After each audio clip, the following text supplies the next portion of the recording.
এই দরজার ওপারেই রয়েছে সেই জায়গা, এটাই কবরে নামার সিঁড়ি।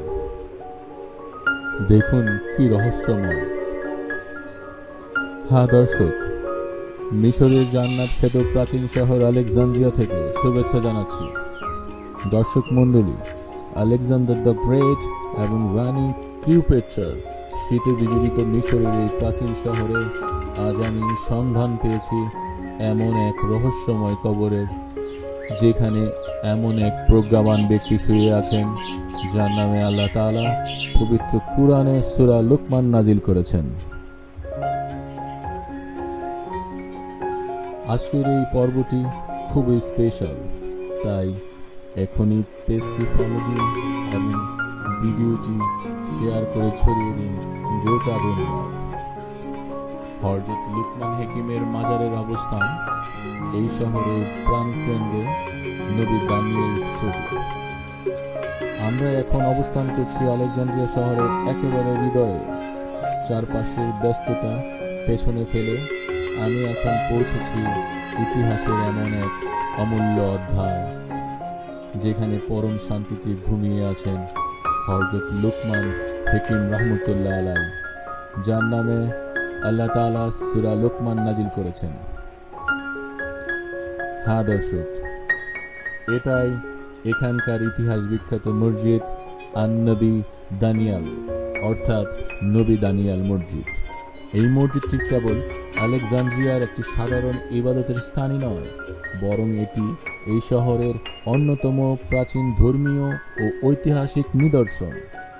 প্রাচীন এই মসজিদটি সর্বপ্রথম 1790 সালে নির্মিত হয়, তবে পরবর্তীতে 1823 সালে মিশরের তৎকালীন শাসক আধুনিক মিশরের জনক মোহাম্মদ আলী পাশা এটি সংস্কার করে এর আধুনিক রূপ দেন। তবে এই মসজিদের ভূগর্ভস্থ কাঠামোটি হাজার বছরের পুরনো, অর্থাৎ এই মসজিদের ভেতরের এক কোণায় মাটির তলায় রয়েছে হযরত লুকমান হাকিম রাহমাতুল্লাহ আলাইহির পবিত্র মাজার। কেউ কেউ মনে করেন তার ওই কবরের পাশেই রয়েছে আল্লাহর নবী হযরত দানিয়েল আলাইহিস সালামের কবর। ইতিহাস বিখ্যাত এই মসজিদটির নাম যেহেতু নবী দানিয়েল মসজিদ, তাই অধিকাংশ জনই মনে করেন লুকমান হাকিমের কবরের পাশে যে কবরটি রয়েছে সেখানে শায়িত আছেন আল্লাহর নবী হযরত দানিয়েল আলাইহিস সালাম। মোহাম্মদ আলী পাশার তৈরি করা এই মসজিদটি আসলে বেশ নান্দনিক, তবে এখানকার মূল রহস্য লুকিয়ে আছে এর মাটির নিচে এক নীরব ভূগর্ভস্থ প্রকোষ্ঠ। এখানকার এই বন্ধ দুয়ারের ওপারে রয়েছে সেই প্রাচীন স্থান। এখানকার একজন খাদেম মসজিদের নিচের তলায় যাওয়ার জন্য আমাদের ব্যবস্থা করে দিলেন। এই কাঠের সিঁড়ি বেয়ে নিচে নামতে হবে, আর নামলেই আপনি পৌঁছে যাবেন সেই কবরের ওখানে। এটা আসলেই একদম অন্যরকম জায়গা, যা আমার কল্পনাতেও ছিল না। সিঁড়ির দ্বারের তালাও খুলে দেওয়া হলো। এরপর আমি ধীরে ধীরে নিচের দিকে নামতে থাকলাম।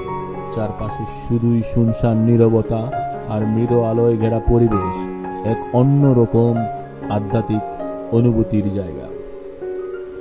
এক পেজ ঘুরেই আমি পৌঁছে গেলাম সেই প্রশান্তিময় পবিত্র মাটিতে। হ্যাঁ দর্শক, এটাই সেই ঐতিহাসিক কবর যার টানে আজ আমি এখানে ছুটে এসেছি। কবরটির উপর পবিত্র কুরআনের সূরা ইউনূসের 62 নম্বর আয়াত লেখা আছে, যার বাংলা অর্থ হলো, আল্লাহ তাআলা বলেছেন, জেনে রেখো আল্লাহর বন্ধুদের কোনো ভয় নেই এবং তারা পেরেশানিতেও থাকবে না। হযরত লুকমান হাকিম রাহমাতুল্লাহ আলাইহি আল্লাহর বন্ধু, তবে তিনি কোনো রাজপুত্র, রাজা, বাদশাহ কিংবা বিত্তশালী কেউ ছিলেন না, বরং তিনি ছিলেন এখানকার আফ্রিকা অঞ্চল থেকে আসা একজন হাবশী গোলাম।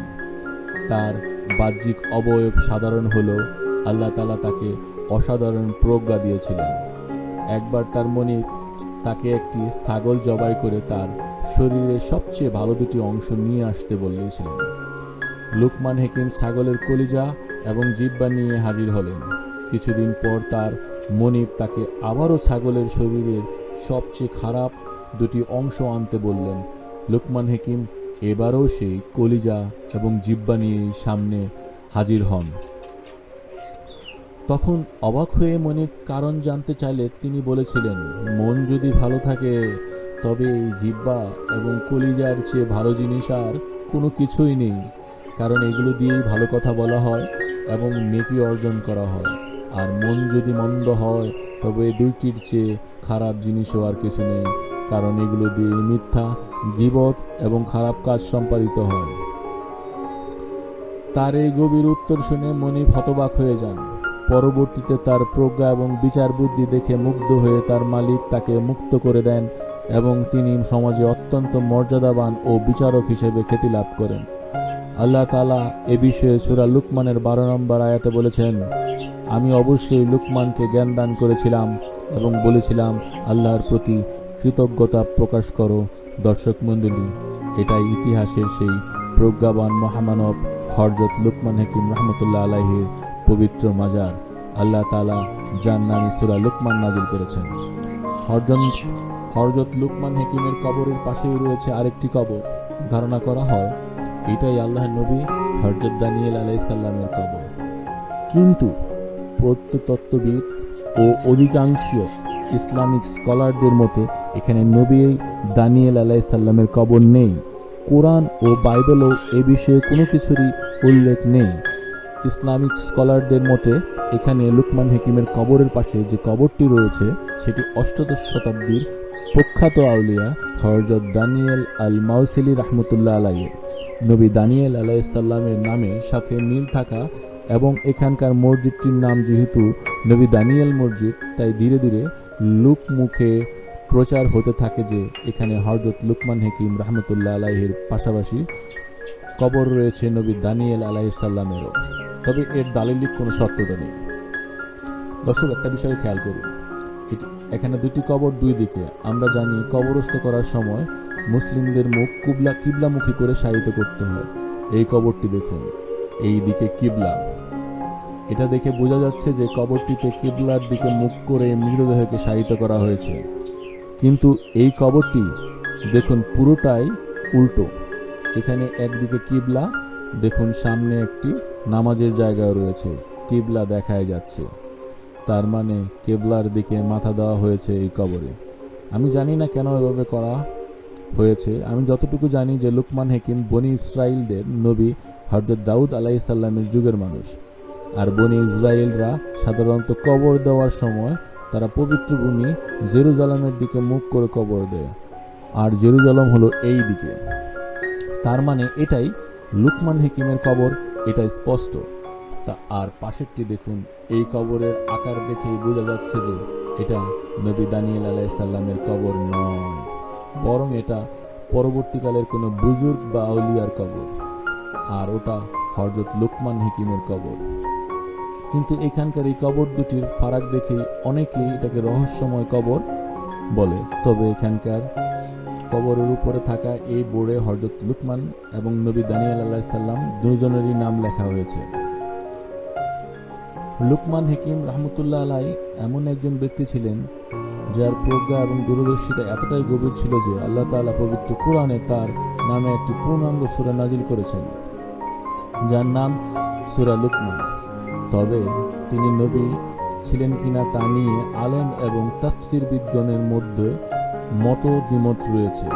তবে এ ব্যাপারে কোনো দ্বিমত নেই যে হযরত লুকমান হাকিম রাহমাতুল্লাহ আলাইহি একজন অনন্য প্রজ্ঞাবান এবং আল্লাহর একনিষ্ঠ নেক বান্দা ছিলেন। আল্লাহ তাকে যে হিকমত বা বিশেষ জ্ঞান দান করেছিলেন তার নিদর্শন আমরা দেখতে পাই পবিত্র কোরআনে বর্ণিত তার সেই বিখ্যাত উপদেশগুলিতে। তিনি তার সন্তানকে শিখিয়েছিলেন কিভাবে আল্লাহর সঙ্গে কাউকে শিরক না করে জীবন যাপিত করতে হয়, কিভাবে অহংকার ত্যাগ করে মাটির মানুষ হয়ে চলতে হয়, এবং কিভাবে সৎ কাজের আদেশ এবং অসৎ কাজের প্রচার করতে হয়। এটাই হয়তোবা সেই যুগের আল্লাহর প্রিয় বান্দাদের অনুরূপ অন্তরের অন্তঃস্থল থেকে যে ভালোবাসা নিহিত হতো আল্লাহর প্রতি, সেই ভালোবাসা থেকে তারা তাদের সন্তানকে শিক্ষা দিয়েছিলেন নীতি, নৈতিকতার এবং সুষ্ঠু, সুন্দর, নিরহংকারী মানুষ হয়ে কীভাবে আল্লাহ তাআলাকে সবসময় রাজি খুশি করতে হয়। আমরা শুধুমাত্র এই ঘটনা থেকে নয়, অতীতের অনেক নবী রাসূলগণের ইতিহাস থেকে আমরা এটাই জানতে পেরেছি বা বুঝতে পেরেছি, তাদের একটাই উদ্দেশ্য ছিলেন মহান আল্লাহ তাআলার একাত্মবাদ প্রকাশ করা। আল্লাহর প্রিয় বান্দাদেরকে আল্লাহ সবসময় স্থান দিয়েছেন দুনিয়া এবং আখিরাতে সবচাইতে সুন্দর এবং সম্মানিত স্থানে। এটার এই নিদর্শন। হ্যাঁ দর্শক, আপনি যখন এই পবিত্র মাজারের সামনে এসে দাঁড়িয়ে আল কোরআনে উল্লেখ থাকা কথাগুলো হৃদয় দিয়ে অনুভব করবেন, তখন মনে হবে তার সেই চিরন্তন উপদেশগুলোর সুবাস যেন পুরো কক্ষটিতেই ছড়িয়ে আছে। দর্শক মণ্ডলী, আলেকজান্দ্রিয়ার এই প্রাচীন মসজিদ তলে আজ আপনি যা দেখলেন তা কেমন লেগেছে তা অবশ্যই কমেন্টে জানাবেন। আর সাবস্ক্রাইব করে সাথেই থাকুন। দেখা হবে আগামী নতুন কোনো পর্বে, নতুন কোনো ঐতিহাসিক স্থানে। আল্লাহ হাফেজ। আসসালামু আলাইকুম ওয়া রাহমাতুল্লাহি ওয়া বারাকাতুহু।